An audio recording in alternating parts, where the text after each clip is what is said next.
Good morning is when I'm making the video, so hello. Thursday, the 21st of July. Cheers, cheers, cheers, cheers. Folks, thanks again for your response to the new release. And also, someone in Canada got smart and bought, this is the final copy of the Muse that I have on CD.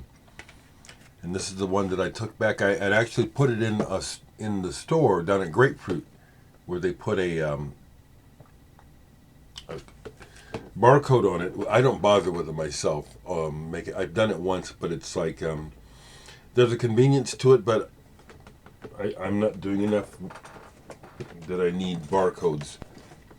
So someone in Canada got smart and bought one of the final two. I only have one copy left of the Muse, and that'll be it. And it's a beautiful. Well, you've heard me. You know what I think of my own own work. Okay, it's Thursday. Don't let me just keep repeating myself. Although I am going to mention my latest release again, Woven Territories.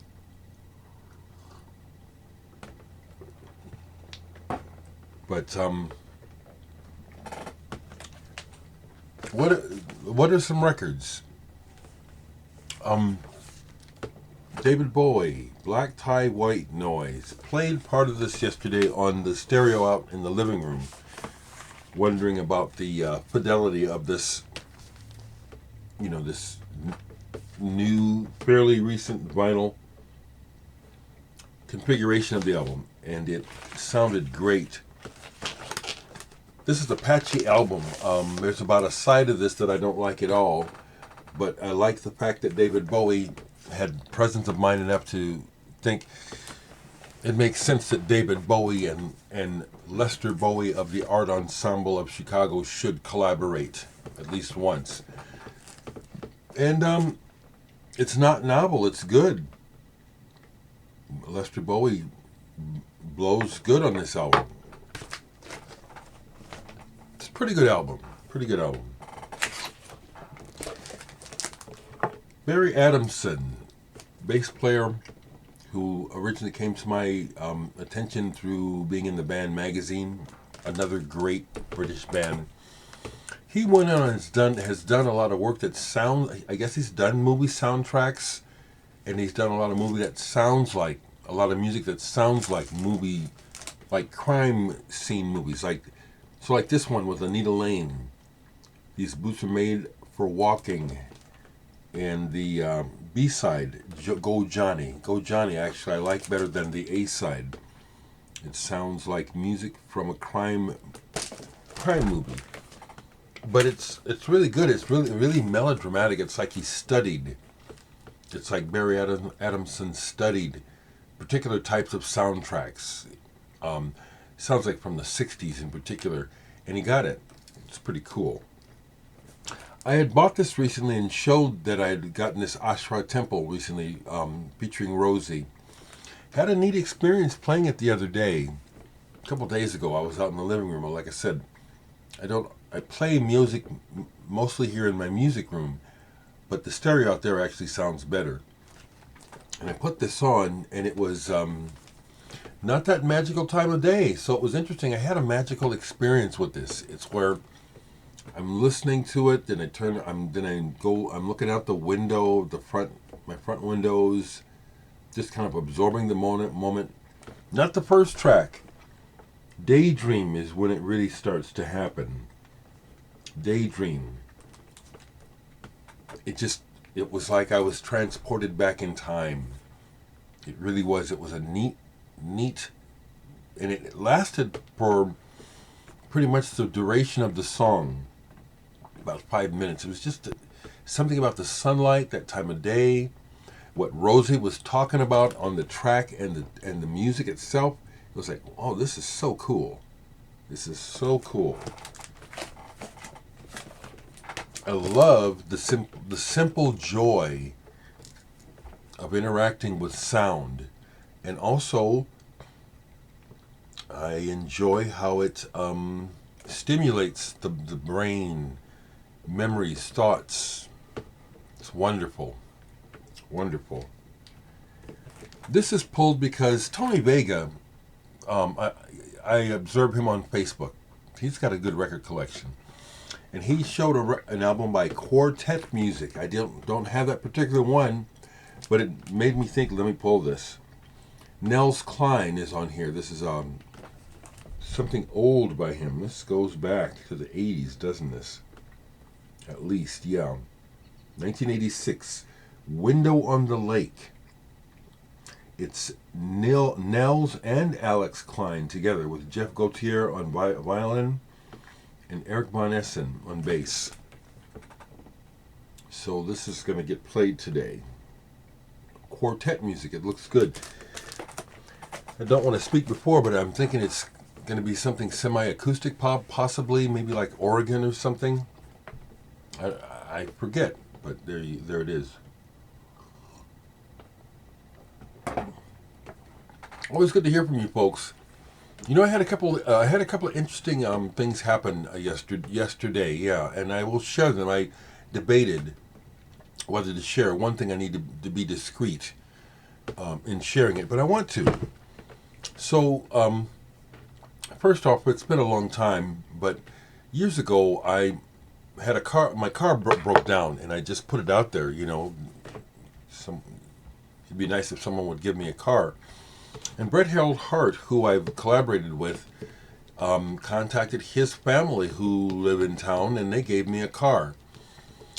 It's been a blessing, but it almost killed me too because the brakes went out on it, just completely out of the blue. I had no idea it was going to happen, and if I hadn't done a particular move up onto the sidewalk, I would have crashed right into some oncoming major traffic. Anyway, what I'm getting at is I'm not into cars, so I just use it, okay? And I do the maintenance as I need to. The car needs some maintenance. But anyway, I had gone out to mail yesterday's CD orders. And the car was fine. I went to Walgreens to pick up more mailers. And when I came out, it was dead. And for a minute, I couldn't get in the hood. I was pulling the wrong lever and thinking I was pulling the right lever and it not working. You know, I was like, I'm stranded here for a moment. What am I going to do?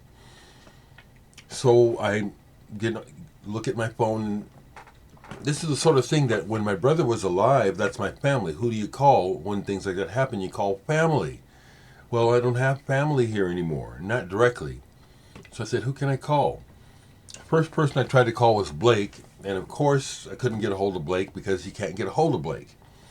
So who next? So the next person I called was Dan Berger, who was the last person to come over and visit me. He's a local drummer and a good friend. So I called him to see if he could come and get me, at least get me home. He agreed to, but then he has to call and say, well, I can't because I found out that I'd locked my keys into my truck. He was at this new house that he's buying and doing construction on. So he ended up being in a situation where he had to call AAA himself. So I know a lot of people in Omaha, but I'm not the person, I don't call people. So I had to think about who do I have in my life that I can really call.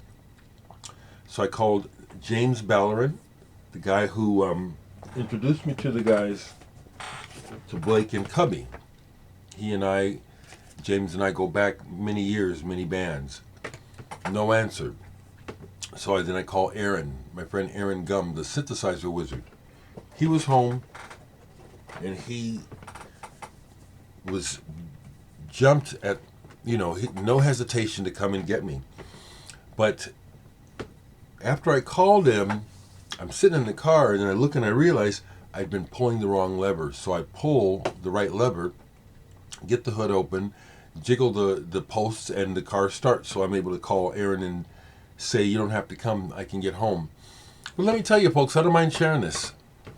When I got back home and, cleaned the battery post, and just the feeling of emotion of what just hit me, and I cried. I because I just maintain. I just live and take care of things. I don't wallow in emotions. I miss my brother, but I don't bother to feed thoughts that I'm all alone in Omaha. But when it hit me that I do have people who care about me and will come and help me, I'm not alone. It made me cry.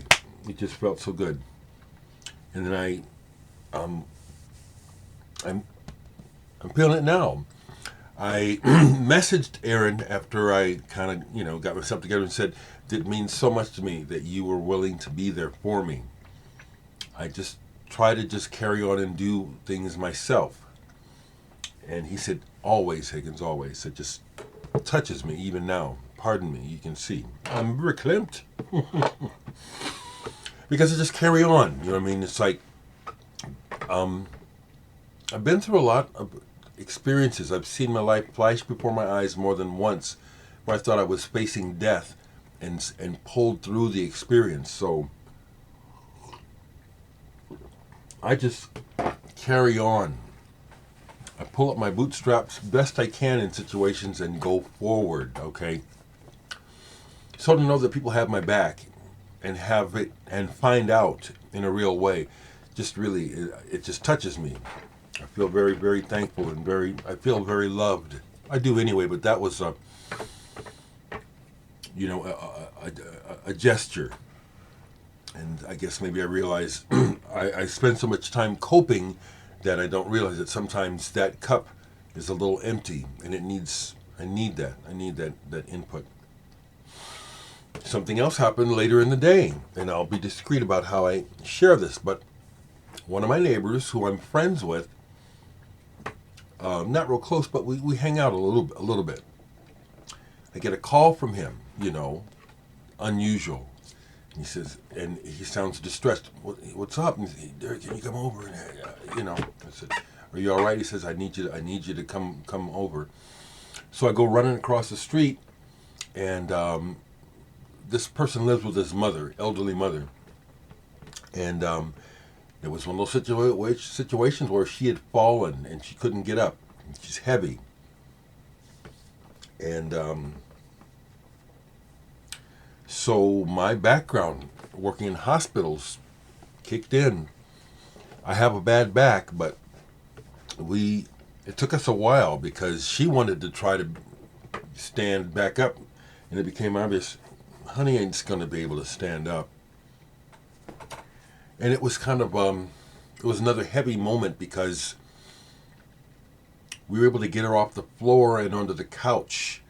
But I got out of there before she messed herself because I could see it coming. And I said, in my mind, I used to do that. I'm not doing this. I helped him get his mom up off the floor, had a frank discussion about what needed to happen next, which is, I need to think about what's coming next. It looks like mom's not going to be able to live here without some assistance. And my friend, who even though he's younger than me, is physically in worse shape than me. And his mom's only 5 years older than me, and she looks like she's 20 years older than me. So what I'm saying is, it felt good to be there for others.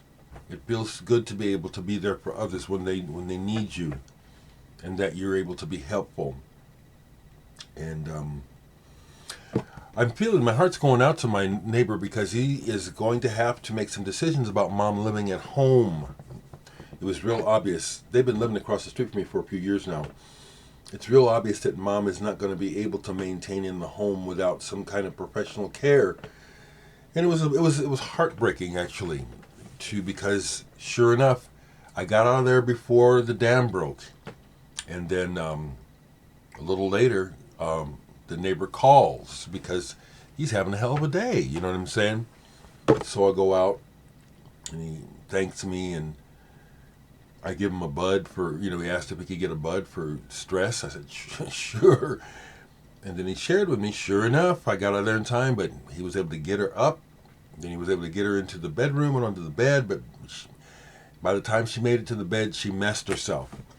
And I have done that. I have dealt with that so much as a mental health specialist and also as a person who works in hospitals. I've cleaned a lot of bottoms, wiped a lot of asses, helped with cathetering people. That's, that's painful to have to be a part of. Stuff like that, Others where people have tried to kill themselves and you get them into the ER and you give them Ipecac and they just start barfing like their body goes into convulsions.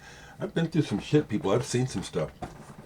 So just feels good to know that I have true friends, and it also felt good to be able to help when I was needed.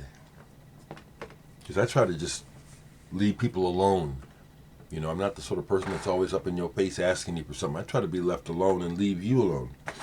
Okay, that's probably enough for me, isn't it? So Bandcamp Friday is going to be in 2 weeks, and if any of these are left, then these will be on Bandcamp for Bandcamp Friday. But you don't have to wait till then to get my new release, Woven Territories, Brian Day and Dereck Higgins. This is a good one. That's good. Thanks, folks. Thanks for everything. Just thank you. I don't know why I'm saying that. I'm feeling it. I'm feeling good. I'm feeling thankful. Okay. Have a good day.